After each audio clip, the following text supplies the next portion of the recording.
Gusto kong malaman nyo ang pangalan ko ay Pinlo at ako ay palaging bumibiyahe upang makahanap ng magandang spot para sa aking pamimingwit at upang makamit ang hustisya sa ginagawang pang-api sa akin ng mga tilapia. Dahil palagi silang ayaw magpapahuli sa akin. Kahit abutin ng maghapon sa pamimingwit ay umuwi pa ring talo. Kaya naman ako ay galit na sa tilapia.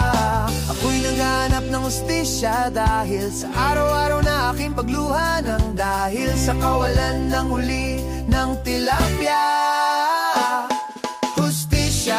Dahil ang pangalan ko ay Pinlo na magiganti sa mga tilapia. Ayoko ng kandole at ang gusto ko ay tilapia.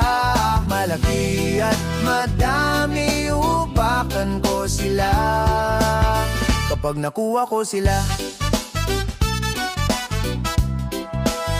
Kapag nakuha ko sila, kapag nakita kong may kumagat na sa aking pamingwit, ay agad-agad akong kukuha ng kawali at mantika upang sila ay mapupok ko na sa ulo at masimulan iprito. Yan ang ganti ko sa kanila. Gabi-gabi na lang ay napapanaginipan ko sila. Kaya naman kapag nakamit ko ang hustisya, ay pwede nang matulog ng mahimbing.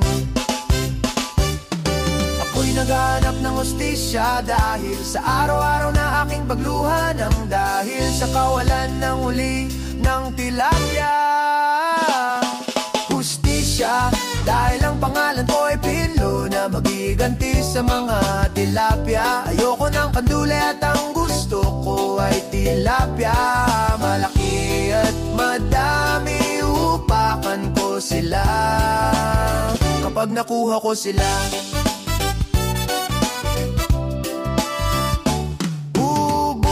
Ko sila at kakainin kahit kanilang tinik para maramdaman nila ang pagpapasakit nila sa aking puso at upang ang aking pakiramdam ay gumaan dahil sobrang bigat na talaga ng aking dinadala.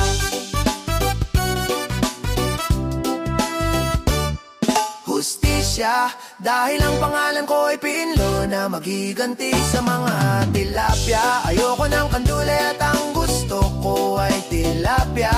Malaki at madami, upakan ko sila kapag nakuha ko sila. Kaya't sa ayaw at sa gusto ng nanay ko ay bibiyahe pa rin ako upang makamit ang hustisya at masampal ng paulit-ulit ang mga tilapia ng mundo.